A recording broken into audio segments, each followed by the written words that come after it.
I have the great pleasure of talking today with Vikram Mansharamani. Vikram, thank you so much for being here. I've been looking forward to this conversation. Oh, well, thanks for having me. I'm excited about it as well.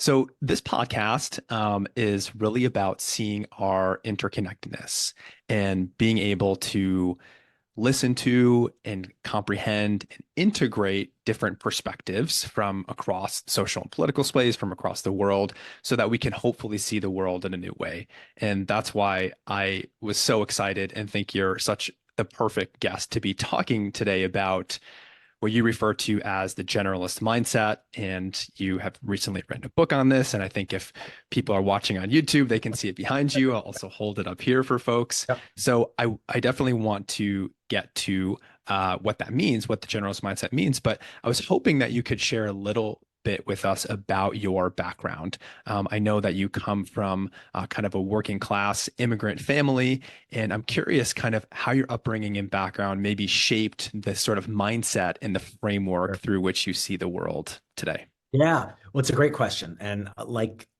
almost everyone I know, people are influenced by their backgrounds, by their parents, by how they were raised, where they grew up, the style of the family dynamics, etc. And I'm no exception.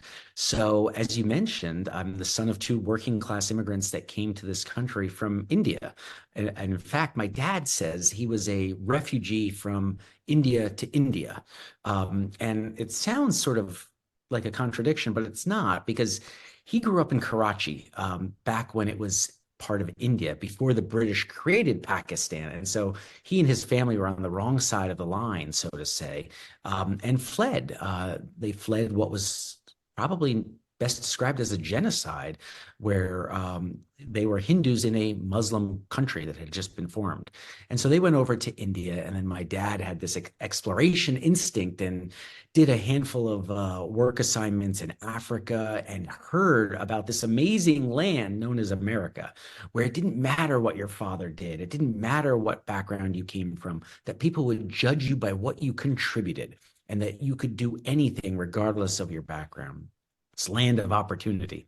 And so, in fact, I talk about it in the book. He eventually stumbles upon a brochure at the US Embassy in Nigeria while working there. And it says how to study in the States with limited funds or something like that. And he applies to and gets into a school in the United States, Roberts Technical Institute in Manhattan. And it comes with a visa. And so a student visa. And so he's like, this is a golden ticket. Let's go. And he does, comes here, works, runs out of money whilst trying to study, but puts in the hard work, works as a taxi cab driver, bellman, hotel clerk, eventually gets his automotive technical education degree, becomes an auto mechanic by training. Decides he's going to stay here, gets his green card, goes back to India, tells his family he's going to live in this great country, and this is the part where I will slowly enter the scene. He's told, that's great, you're going to live in the United States. You should be married. So you'll be marrying this woman tomorrow morning. And he marries my mother. And they've been married for 50 some odd years now. Anyway, they come to the United States, they get settled, working class background. My dad's serving as an auto service station and working with dealerships. My mom is a dietitian working in a hospital. And I am born in Queens, New York. And so that's a little bit of a long-winded background for where the sort of family origin story is. But you asked about the influences on me that sort of came to this sort of generalist mindset. And one of the big things was growing up in New Jersey. My parents moved out to New Jersey probably when I was about 4 or 5. I think it was around then. And, there really weren't many Indian families there in this sort of rural part of northwestern New Jersey. But there were families of all different ethnic backgrounds. And so this was a wonderful melting pot in so many interesting ways. But one of the key lessons that I picked up just observing my parents were, you know what? Let's always be a good guest. When you get invited somewhere, you go, you listen, you learn, you try what you're offered, you're attentive, you bring something that's maybe representative of you, and you contribute. And then likewise, you flip it around and you become a good host where you invite others into your house. You make them feel comfortable, even though they may not have comfort or familiarity with customs or traditions or even simple foods that you're offering. But it was this life of civility. I mean, something that seems lost these days, where it was just filled with this respect, something I refer to in the book as the migrant mindset. And the migrant mindset really is, how does one learn to be a good guest and a good host simultaneously? Bringing what you can, offering what you have, contributing what you can, and also absorbing and listening and learning. And so that's probably one of the early gems that I would say of my upbringing that helped influence and form what I call is this generalist mindset. Yeah. And so it sounds like very early on, you sort of were in this environment where you were needing to kind of bridge divides, but at the same time, to have that, and you refer to this as sort of this both and mindset, to see Yep. people's differences, but at the same time, see that we're also human beings and equally worthy and deserving. Yes, So that's right. this helps to kind of shape this sort of generalist framework. How would you describe to people this generalist framework that has helped you as someone who has lived an extremely Yeah. interesting and adventurous life and has been able to be successful in business and family and all these different areas? And really, you talk about through this mindset, like how can people understand this way of kind of living and seeing the world? Yeah, so the generalist mindset, I think, is really about integrating perspectives. At the very base level of this thinking, it's sort of a foundational principle and belief that I have is that every single perspective is limited, biased, and incomplete. And if that's the case, then why not use more than one perspective to really integrate a view of what's happening in the world. I do a lot of consulting and advisory work today with companies around the theme of navigating uncertainty, making decisions where there are no right answers. And that's as true for large companies as it is for each of us in our private and individual lives, that every perspective is biased, including our own. Every perspective is limited and every perspective is incomplete. So, at some very basic level, being a generalist is a call for empathy, which is let me try to understand the world through your feet. Let me put myself in your shoes and actually say, what would you see that I may not see through my shoes? And so, at some level, it's about integrating perspectives, but it's also about this empathy, this recognition that there is no complete perspective, and therefore let's see the world through multiple perspectives. Um, it also means, for instance, that I can walk into a room and I will accept and understand that I am not the most informed person on any one topic, that everybody else has, if I'm in a room and there's an economist, the economist may know a lot more than I do about something. If I'm in the room and there is someone who's working in occupational therapy, they know a lot more than I ever will. If I'm in a room and there's someone with a geopolitical background, well, they're going to know a lot more than I do about that. And yet there's something where I can tap into all of them and integrate in a way that not any of those individuals might see. So that's really what I think the generalist perspective is it's about integration and acknowledgement in the limited value of every one perspective. Mm-hmm. What I really like about this and find kind of fascinating is that this generalist framework seems like it can be applied both internally and externally, meaning internally, integrating perspectives in the way that we see the world. And as you say, connecting different dots. And that actually allows some creative types of insights and new ideas to open up.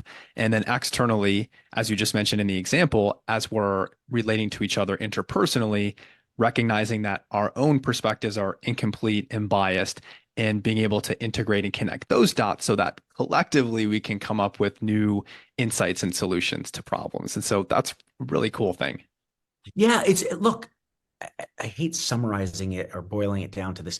It's a call for humility at some level, right? Which is you don't know everything. None of us does.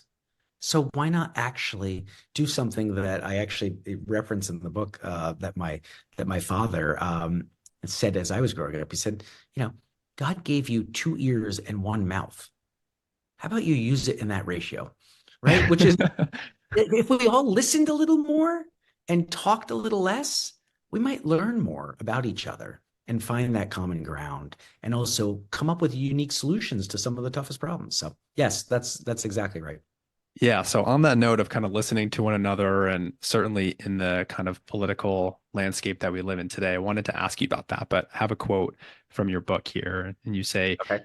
in an era defined by polarization, it's time to start listening with open hearts and minds again, instead of dismissing each other as this or that. And then you go on to say, we need to start thinking more holistically and critically together. And I think probably everyone listening to this or watching this video would all agree that we live in a time where that's not happening right now.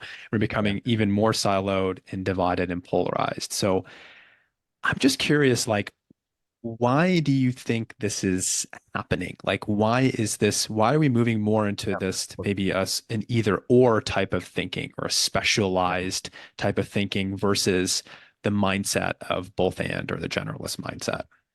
Yeah, so that's a really loaded question of how Yeah. did we get to this polarized state? But I have some thoughts, and so I'll offer them here. Um, I really believe this all started with Madison Avenue and the marketing machine, so to say. And it was really a desire to segment, to find groups of people that were similar so that you could market to them. And, you know, just think about cable TV. When I grew up, there were like three or four channels. That's what we watched, right? And that was in the 80s. And you know, channel three, channel four, five, six, whatever your local stations were. And it was ABC, NBC, etc. And that's about it. Over time, because of cable TV and the ability to segment populations according to interests, you started getting, well, here's a sports channel. Oh, here's a history channel. Oh, here's a cooking channel. Here's a home channel, etc. And suddenly we found people based on interests. And so we started collecting it, and that makes it a lot easier to market to them, right? Home Depot prefers to market and put an advertisement or Lowe's on a channel where people are doing home improvements. That's a logical place for them to advertise, right? Is it logical for Home Depot or Lowe's to advertise on the Sunday evening news? Well, that maybe they'll get some people that are interested, but if it's a home improvement channel, wow, that's perfect. So we started siloing and slivering the population. Now introduce social media. And this just takes that concept and pushes it to an extreme where people are now associating, following, consuming information from like minded individuals. And so these algorithms that are designed to really capture our attention, their business model is our attention. What do? They feed us sort of information that we have a higher propensity to agree with. And so you can imagine if you started today's your first day in the world of online and social media, and you randomly found an article that was slightly conservative, and you clicked on it. Well, now their algorithm has a data point. Oh, he's slightly conservative. So now it's going to give you more of that information, and you're going to click on it, and it says he's definitely conservative, definitely conservative. You may or may not be conservative, but it's determined that you are. And so the information, the world you're going to see is going to be biased in that direction. Now, likewise, I can jump online and on my first day on social media, I click on something that happens to be slightly liberal. And it's going to take me in this direction. And I'm going to go there and it's going to feed me more. And that's going to be the world. And suddenly, if you use this as your filtering mechanism for the world of all this information, as a lot of individuals do, these algorithms are going to increase polarization. They're going to just push us further and further apart, even if we were very close to begin with, because the information we get are going to compound the biases we have, validate and confirm some of the slight inclinations we have to make us further. And next thing you know, we have a polarized society like we do today, where we don't even talk to each other. And so one of the things that I keep suggesting, my little tidbit of public service wisdom, if I can, um, is all of us have the power to help de-escalate this polarization. We don't need to wait for someone to come and give us an objective source of media, right? Everyone says, oh, well, there's no objective media. All the media is biased. Okay, yes, I agree. But like I said before, every perspective is biased, limited, and incomplete. So don't go looking for some objective source of information like the media. We can all diversify our media diets. So if you are a big believer in what Fox News presents, watch it, but please also turn on CNN just to get aware of another perspective. Now, if you watch CNN all day long, I want you to turn on Fox. I'm not suggesting you need to agree with everything that's presented. I'm merely suggesting hearing that alternative will give you an appreciation for a view other than the one you primarily believe, and that will help us get back into a conversation with each other rather than stay further and further apart. Yeah. I really love that public service message and that suggestion from you because I think Yeah. it's more palatable for people to say, okay, stick with your diet, but try some new foods in there, integrate it versus saying you should be on this diet. Trust me, for me, it really works. Like it'll change your life. You should totally switch over to this diet. And what you're saying is that it doesn't matter which one you choose. Actually, the whole point is to be able to sample and try different things. And that's where greater knowledge and wisdom is going to come from. That's it. But it's also more than try and sample.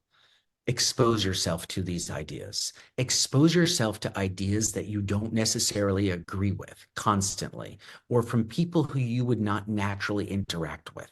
Those are sort of worlds of thought that we should be all exposed to. So I consciously go out of my way to read information from sources that I wouldn't naturally stumble upon.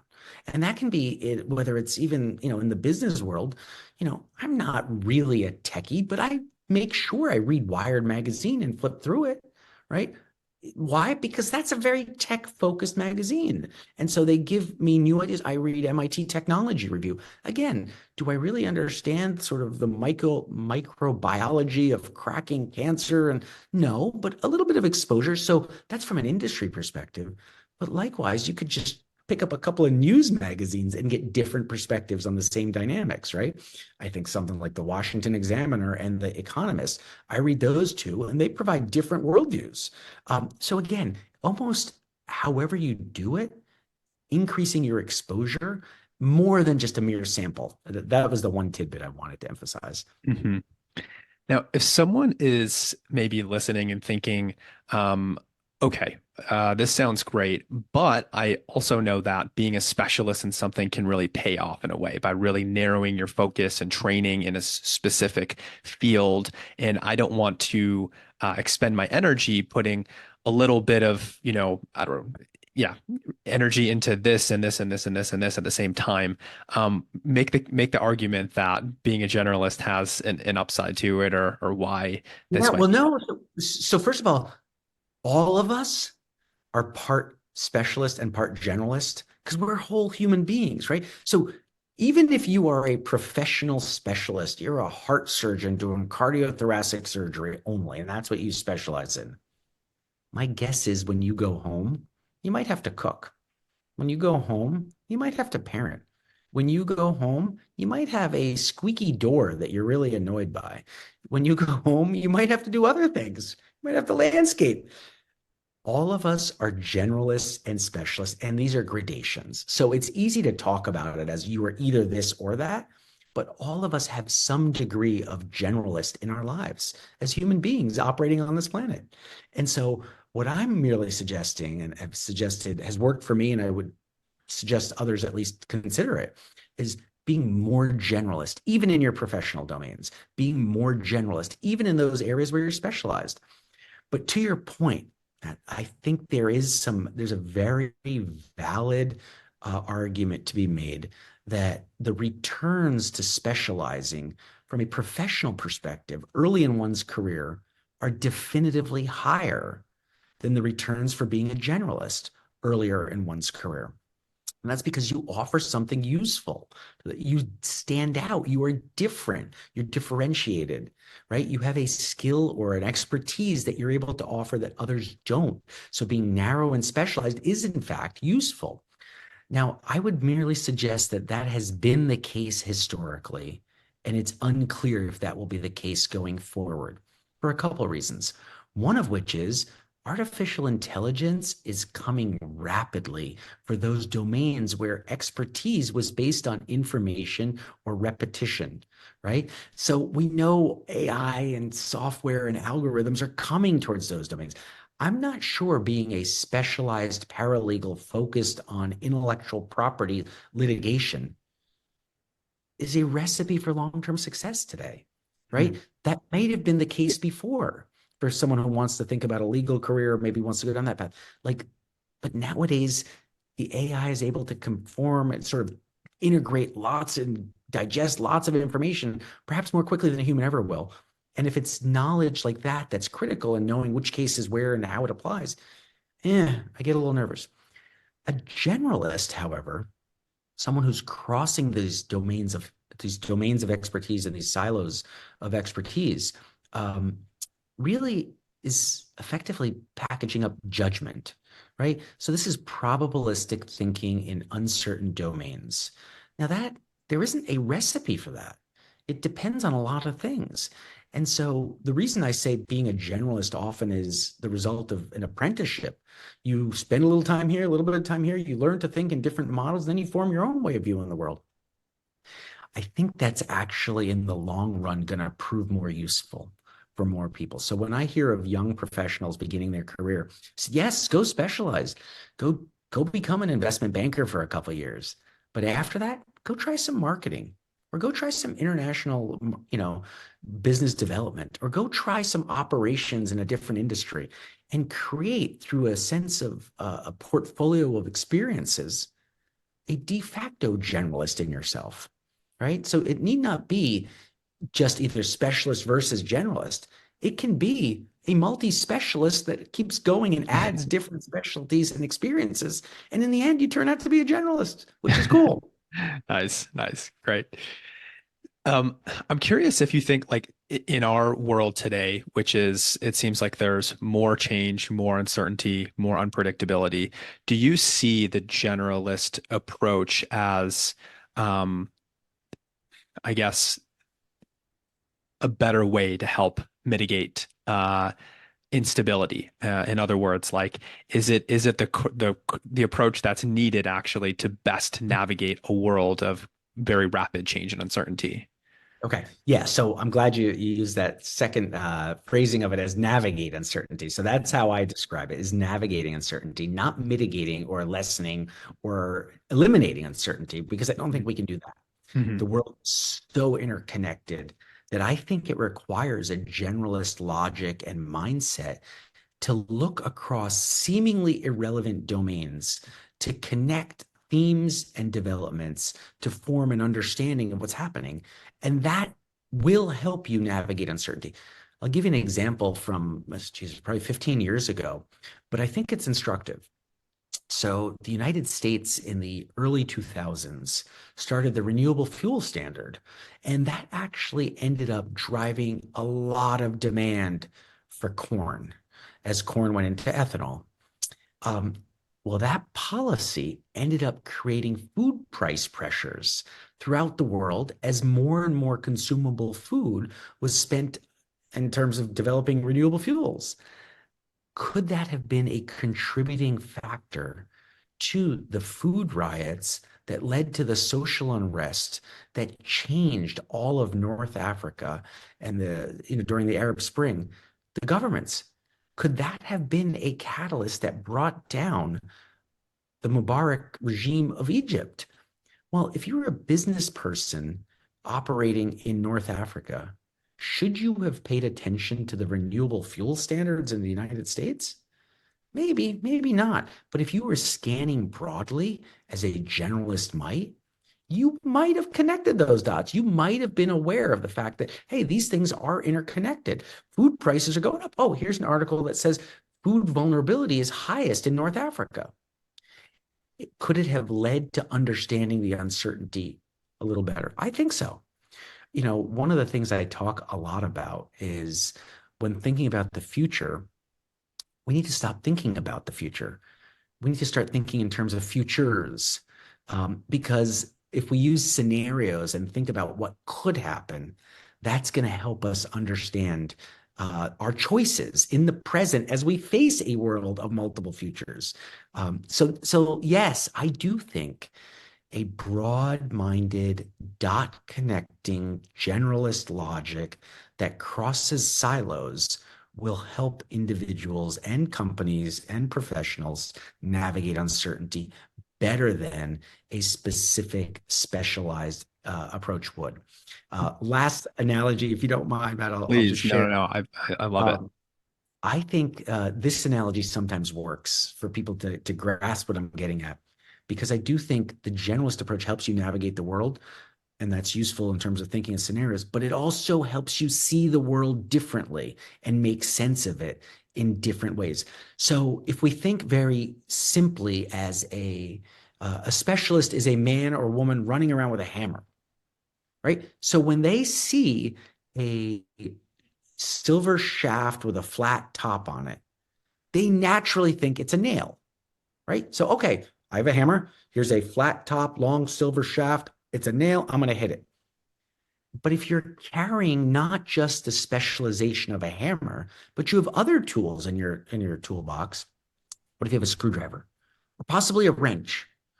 Now, rather than just seeing a silver shaft with a flat top, you may pay attention. Is the shaft threaded? How about that silver top, that flat top? Is it in the shape of a hexagon? If so, if it's threaded with a hexagon, maybe I should use a wrench. Maybe the right tool is not the one I'm specialized in. Maybe there's a different tool to bring to bear here. Or if it's threaded, it's a flat top, but it has a slit up top. Maybe it's a screwdriver that I should be using here. And so I think by having a broad set of tools, a broad perspective on different frameworks to make sense of the world, when you encounter something, you look at it through these multiple lenses, and then you might find the most appropriate tool to apply to that problem.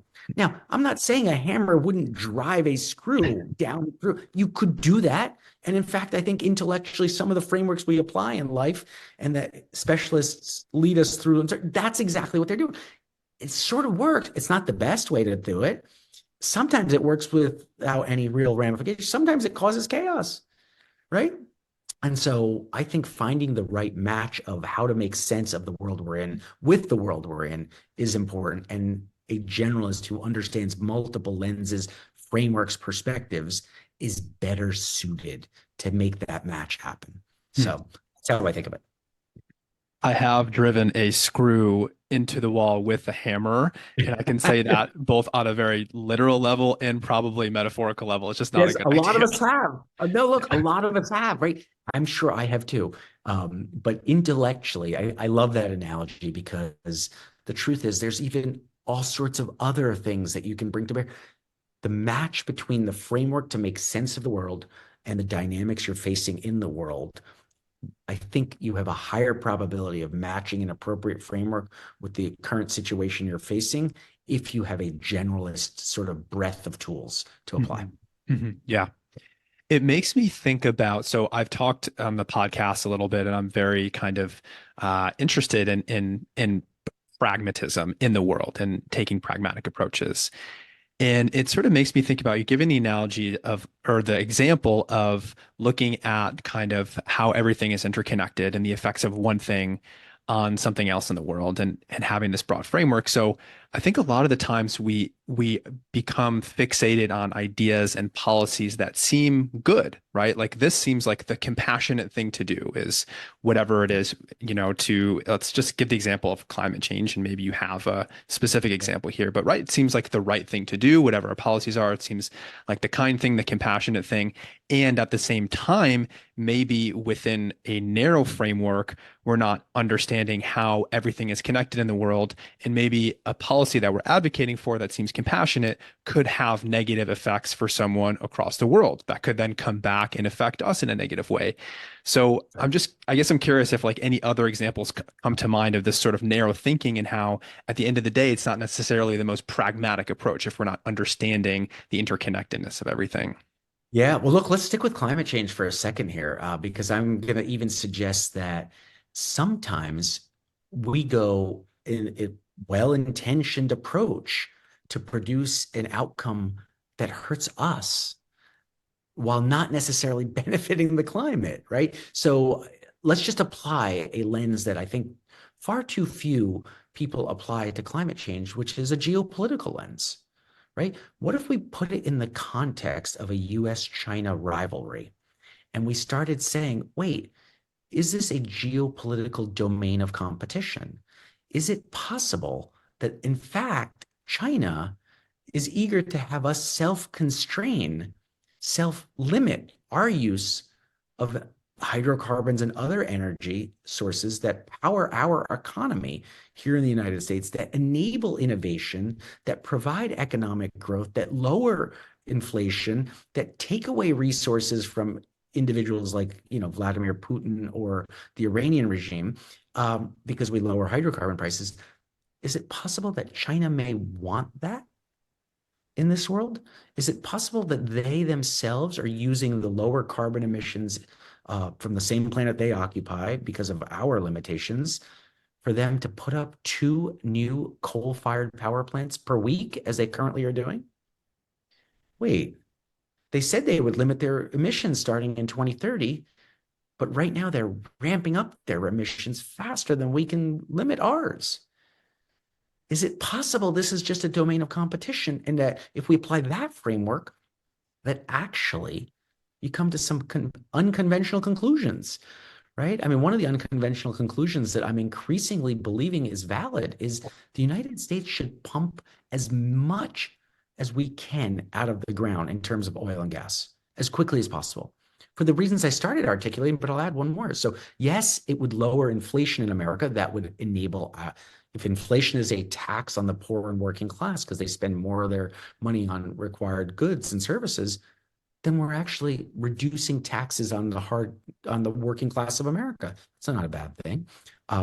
Number two, we'll take away the resources from countries that hate America, that are we will stop funding the Russian war machine by lowering energy prices globally. So that could be a good thing. And stop giving money to Iran. That's a good thing. And then here's the kicker that, again, a generalist logic might at least ask these questions.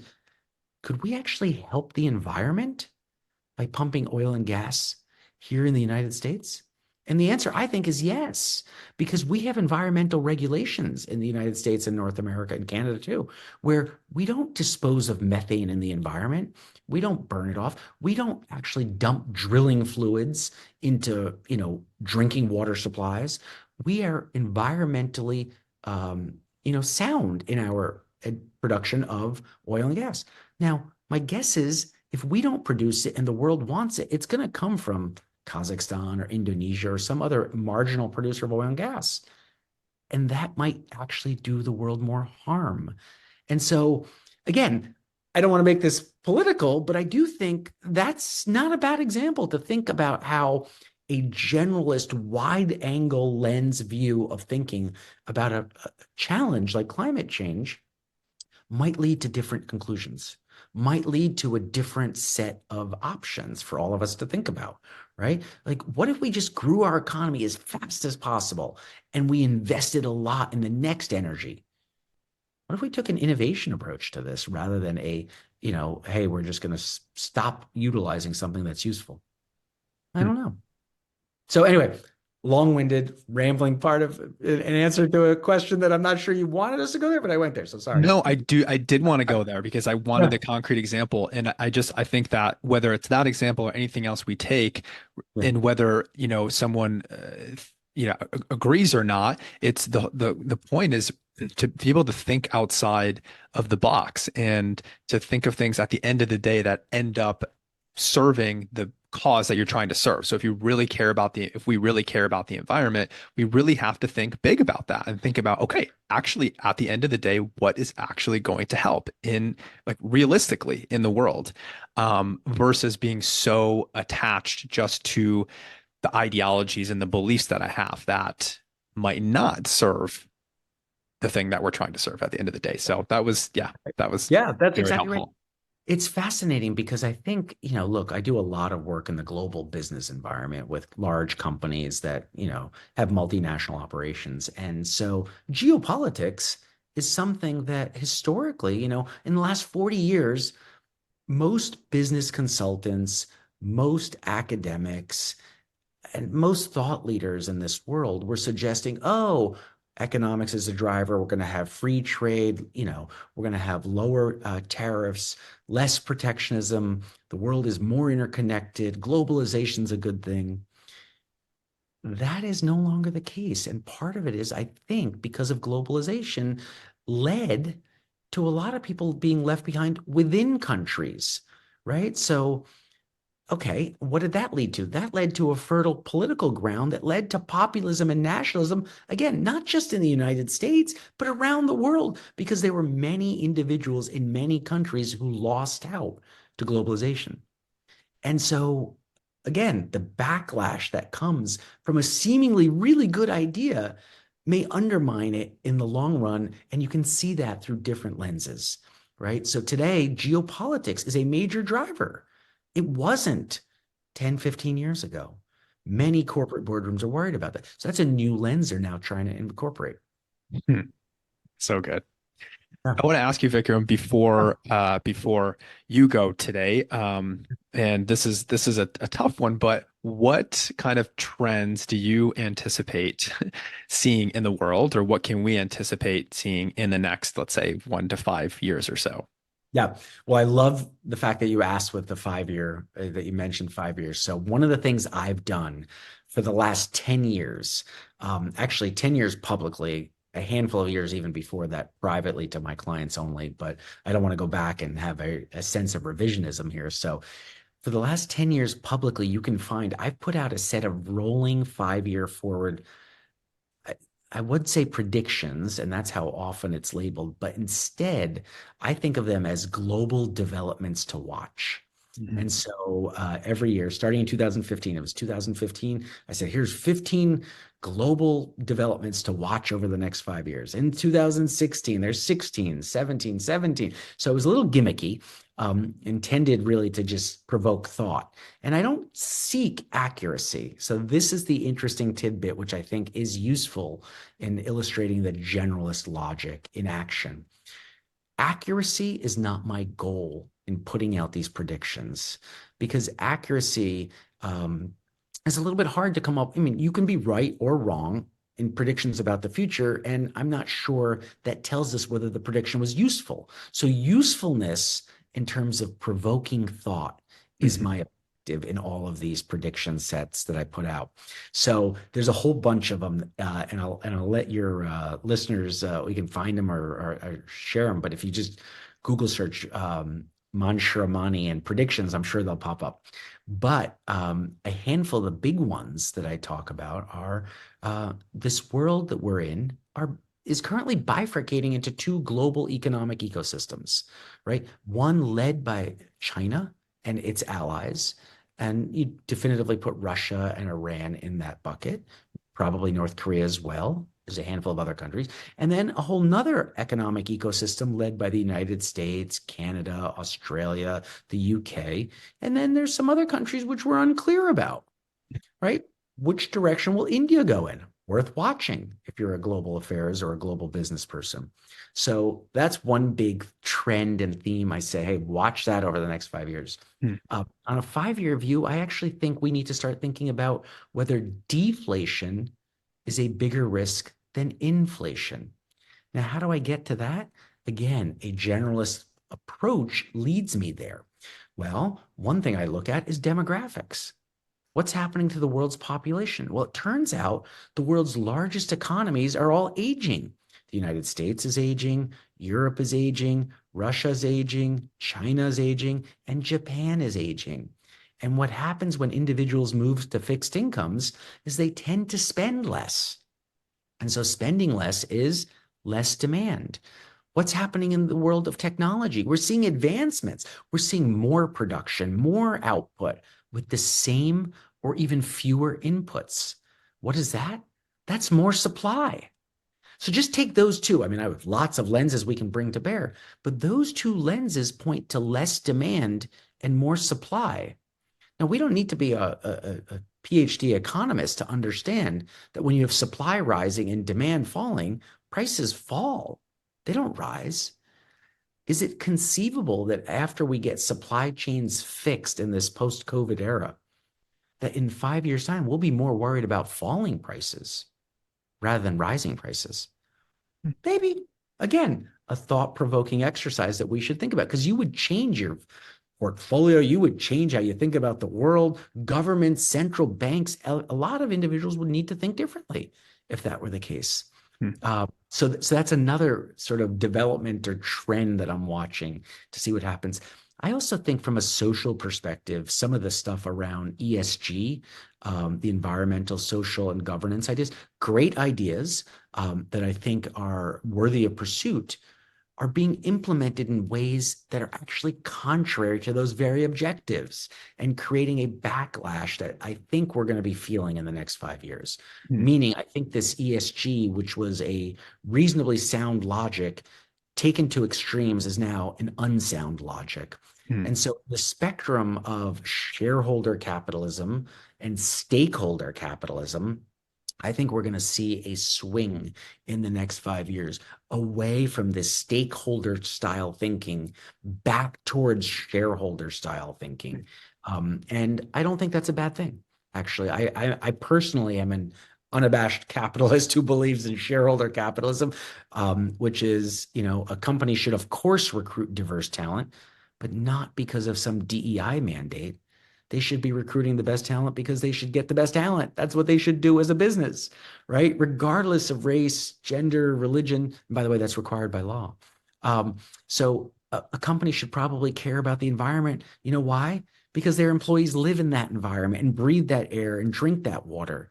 A company should care about its community because they live and operate in that community. They send their kids to schools in that community. They work with organizations in that community. So at some level, while I describe this as a pendulum, shareholder and stakeholder, and that I definitely fall personally more in the shareholder camp, at some level, that trade-off of shareholder versus stakeholder may in fact be the wrong way to think of it. Maybe it's a different pendulum of short-termism versus long-termism. Because Hmm. as I said, in the long run, of course, every business treats its employees well, because if they don't, they won't have a business without employees. Hmm. In the long run, of course, they're going to take care of the environment because they live in it. Of course, they're going to take care of their community because they want their kids and families to be comfortable in it, et cetera. So it might be a short-term, long-term pendulum that's swinging, that we've gotten to too much of a short-termist thinking, and then maybe we're going to move back towards long-termism. But the other way to think about it is this shareholder stakeholder logic. So Hmm. those are three ideas, three trends that I'm paying attention to from That's That's different areas. really interesting. Yeah, Yeah. yeah. And I love thinking about it in through those different dimensions. Okay. Well, I'm going to sit with that one for sure after our Yeah. interview today. But anything else, Vikram, that we haven't covered today that would just be helpful to share? And also, where can people find Yeah. you and your work? And again, the book is The Making of a Generalist here. Where Yeah. can people get a copy of that? Yeah. So, what's interesting is I'll do a couple of things here. If we've got a minute or two to sort of wrap up before we do. Part of it is sort of the story behind the book, which I think may help explain this, and more about my framework, and learning more about me and how I think. My first book was a book about financial bubbles called Boom Bustology. And what I found there was applying multiple lenses, multiple perspectives, bringing psychology and politics into the study of financial assets, led you to seeing financial bubbles before they burst in a probabilistic sense. Oh, that's pretty interesting. I ran around the world and I was giving talks about financial bubbles and how to identify them using multiple lenses. And a couple of years later, an older individual, probably in his 90s, I think at the time, called me up and he says, "Dr. Vikram, I want to thank you." And I said, "You're welcome. For what?" He said, "You really helped my wife and me navigate a cancer diagnosis." And I said, I'm sorry, sir, with all due respect, I think you have the wrong doctor. Like, I'm not a medical doctor. I thought we were talking about financial bubbles. I remembered your name. I thought we met at a finance conference. He said, we did, but you were really talking about navigating uncertainty and using multiple lenses. Well, that led to a fascinating conversation that led to eventually my second book, which was called Think for Yourself, Restoring Common Sense in an Age of Experts in Artificial Intelligence. And that was about applying multiple lenses in all walks of life, in personal health decision making, in personal finance, in corporate boardrooms, etc. And that proved to be a constructive and useful way to think differently in that domain. And then I ran for office in 2022. And what I found was in the world of politics, everyone wanted to think in terms of one dimension, right versus left, conservative versus liberal. Call it what you want. And here I am. Everything I've done so far in my professional career and my academic thinking was that multiple lenses, multiple perspectives would help you navigate that situation better. And so the book, The Making of a Generalist, calls for us to bring more dimensions to our thinking about politics. What about whether someone's open-minded or closed-minded? If someone's open-minded, even if I disagree with their policies, I'm going to talk to them. Why? Because if they're open-minded, maybe they're going to convince me to move towards them, or maybe I can convince them to move towards me. Regardless, my guess is both of those things happen and we get closer. And what about process-oriented versus outcome-oriented? If we agree on a process, then we'll learn to live with outcomes and we can be devoted to that process. And if we want to call that process democracy, great. But there's other processes too. And so I think, and the book calls for bringing multi-dimensional thinking, a generalist approach, open-minded generalist logic to our lives, our civic lives, our political lives. And just maybe that can reduce some of this tension and polarization to make the world a better place. So that's the part of the book that I really wanted to at least mention. And in terms of how people can learn more about me, the best place to get information about my current thinking, which I post every week, is I have a Substack. And so it's mansharamani.substack.com. It's just my last name.substack.com. And I put up a weekly piece there. And so that's probably the best place. I'm on LinkedIn, I'm on Twitter, and you can find me in all those places. But the Substack is where there is substantive thoughts I put up every week. Awesome. And I will link to the Substack and your social media account so that people can follow Perfect. that. That's great. Vikram, this has been awesome. Thank you so much for Yeah. explaining and walking us through different ways of thinking about ourselves, about other people, and about the world. This has been so much fun to talk to you. Awesome. I appreciate it. It was a great conversation.